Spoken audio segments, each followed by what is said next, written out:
anak polisi emang udah nggak serak lagi lah, udah saya resign. Tetaplah menjadi baik dengan caramu sendiri walaupun namamu sudah tidak baik dalam cerita orang lain.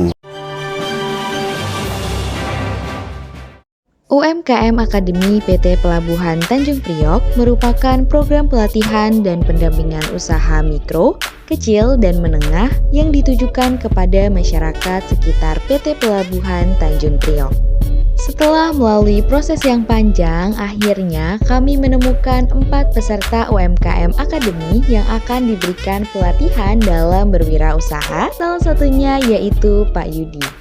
Saat ini, tim kami tengah berkunjung ke kediaman Pak Yudi untuk melaksanakan profiling terkait dengan latar belakang kehidupan Pak Yudi. Perkenalkan, saya Andi Rafli, saya merupakan perwakilan dari UMKM Akademi. Hari ini kita akan ke rumah salah satu peserta UMKM Akademi, yaitu Pak Yudi. Selamat datang, Mas.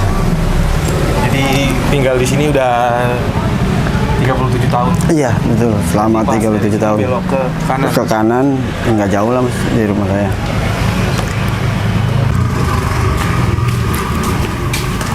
Cuma gang-gang sempit begini, Mas. Sering lalu lalang ya. Iya. Orang ya, Pak ya. Ini rumah saudara saya. Rumah saudara. Ya. Ayo, udah jam berapa itu? Nah, ini kan rumah saya. Nah, cukup. Oh, ini rumah. Iya, keadaannya kayak begini. 37 tahun. Selama 37 tahun. Nah, ini ada banyak coret-coretan nih. Ini coret-coretan iya. Mas Yudi apa Ya, gimana nih, Mas? Ada coret-coretan saya juga, teman saya juga ada gitu. Oke.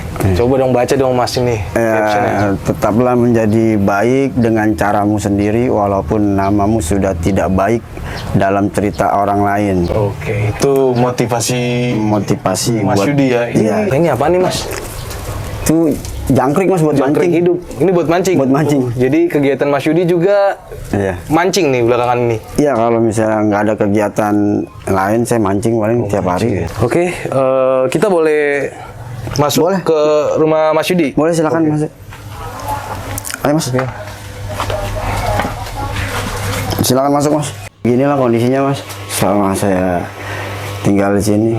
Dulu ini ya peninggalan orang tua. Jadi waktu kecil emang udah tinggal di sini ya bareng Udah orang tua? tinggal di sini ya. Di sini ruangan ada berapa, Mas? Di sini 3 ya, Mas. Sini dalam ada, cuman ini nggak kepake. Iya, masalah di sini kan saya tinggal sendiri. Ya, jadi ya terlalu besar lah kalau bagi saya. Makanya ini nggak kepake. Terus di sini Ini tadinya kamar mandi juga. tadi ya kamar mandi. Cuma saya nggak pakai juga karena udah lama juga nggak kerawat. Hari dipakai sama anjing saya buat nyuci lah. Ada mesin nyuci di situ kan. Terus Mas Yudi kalau kamar mandi gimana? Kamar mandi saya pakai punya bibi. Punya bibi? Agak. Tetangga ya berarti ya? Iya. Oke Mas Yudi, kita mau tanya-tanya lebih dalam nih tentang profil atau latar belakang Mas Yudi. Boleh. Sebagai seorang peserta UMKM Akademi yang nantinya akan kita latih dan kita bentuk Mas Yudi sebagai seorang entrepreneurship. Oke Mas Yudi, kita ke depan wawancara ya. Berikut merupakan profiling dari Pak Yudi. Boleh diceritakan terlebih dahulu nama dan latar belakangnya? Nama saya Muhammad Yudi. Saya kelahiran Jakarta.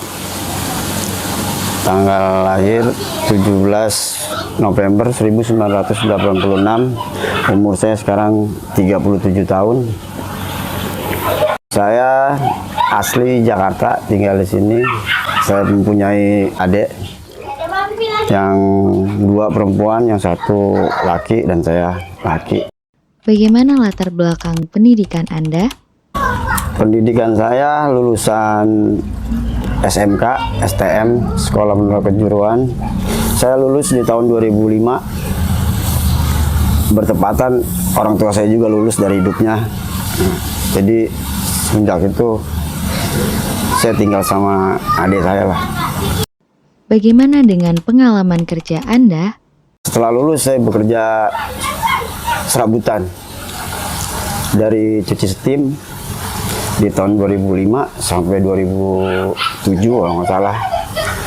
Terus saya kerja di kantor pemerintahan, kantor Wali Kota Jakarta Timur sebagai petugas kebersihan dari 2007 sampai 2014, sekitar 7 tahun. Pada saat itu masih saya nerima di awal 2007 gaji 350.000, sampai di tahun 2014 saya keluar itu gaji saya nerima 700.000. Setelah itu saya resign keluar karena udah nggak betah lah di sana, meskipun saya kerja sudah lama di sana. Terus saya agak nganggur sekitar 1 tahun. Di tahun 2015 saya dapat kerjaan sebagai staf operasional ekspedisi di PT Hantaran Prima Jasa Kargo. Itu saya 3 tahun di situ. Karena nggak betah juga, saya resign lagi. Dan kemudian saya dapat pekerjaan lagi, nganggur agak setahun juga lah di tahun 2019 itu saya ngenekin gitu Pak. Setelah ngenekin selama setahun, naik jadi supir sampai ya di tahun 2023 sampai sekarang. Tapi di bulan Mei kalau nggak salah, Mei Juni, belum lama ini saya resign juga karena posisi emang udah nggak serak lagi lah, udah saya resign. Apa suka duka yang dialami selama menjalani pekerjaan tersebut? Kalau dalam dunia kerja, pengalaman yang paling tidak enak itu kita sama pekerja itu pada cari muka Pak. Itu yang paling nggak enak gitu. Dan saya udah mulai nggak betah sama yang cari muka itu. Daripada saya cekcok sama dia, ujung-ujungnya kita emosi ribut.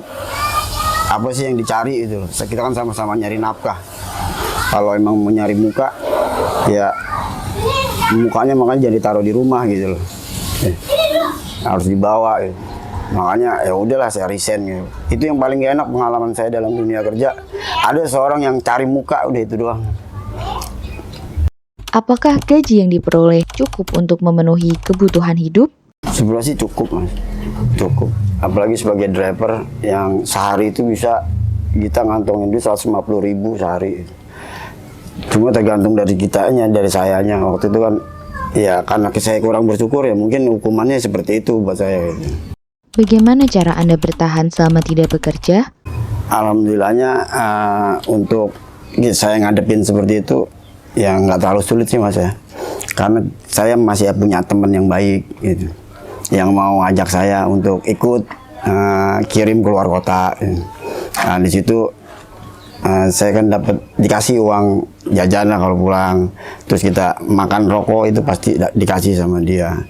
Kalau misalnya ada itu dikabarin sama dia. Nah alhamdulillahnya ya itu cukup gitu. Meskipun itu kecil tapi untuk saat ini itu cukup itu bagi saya itu. Apakah Anda pernah tidak memiliki pendapatan sama sekali? Kalau untuk sama sekali kita nggak ada pendapatan, ada sih pernah. Kalau untuk makan apalagi, untungnya saya masih punya keluarga yang peduli sama saya, ya kayak bibi saya, encing saya itu. Jadi kalau misalnya mau makan, saya tinggal ngomong aja sama dia, nanti pasti dia ngasih makan ke saya. Dan dia pun peduli sama saya, sayang banget dia sama saya gitu. Apalagi untuk urusan makan. Nah, kalau untuk kebutuhan saya saat ini nggak ada Mas. Kebutuhan saya paling ngopi ngerokok aja. Ketemu ngerokok saya udah senang, udah itu aja. Mengapa Anda ingin mendirikan usaha sendiri? Kalau saya melihat pengalaman ke belakang hidup saya Mas ya, selama ini kan saya bekerja untuk orang lain. Ya dampaknya seperti itu lagi kejadiannya. Saya sih kepengennya ke depannya itu punya usaha sendiri. Karena kalau misalnya kita punya usaha sendiri, ya nikmatnya itu kita bisa nikmatin sendiri gitu. Dari segi waktu, kita mau apapun kita nikmatin sendirilah kalau kita punya usaha sendiri. Kalau untuk kerja sama orang lain, kayaknya udah berat lah bagi saya. Gitu. Saya nggak mau kejadian yang sebelum-sebelumnya kejadian lagi gitu, Mas. Saya sering nggak akur sama orang, Mas. Usaha seperti apa yang Anda impikan? Kalau impian usahanya nggak terlalu besar, yang penting berjalan lancar lah, Mas. Itu sedikit tapi ya cukup lah udah bagi saya. Apalagi saya kan belum keluarga gitu, nggak neko-neko juga buat usaha yang mungkin kayak orang-orang kan mau usaha yang terlalu besar gitu, cuman dia nggak bisa buat ngelolanya gitu. Kalau saya mah yang penting sederhana aja lah, yang penting cukup buat sehari-hari. Apa harapan Anda selama mengikuti pelatihan di UMKM Academy? Kalau harapan saya ke depannya, pertama ya semoga lancar pelatihan ini. Terus kedua, semoga ini buat modal ke depan buat diri saya, kehidupan saya selanjutnya gitu. Dan untuk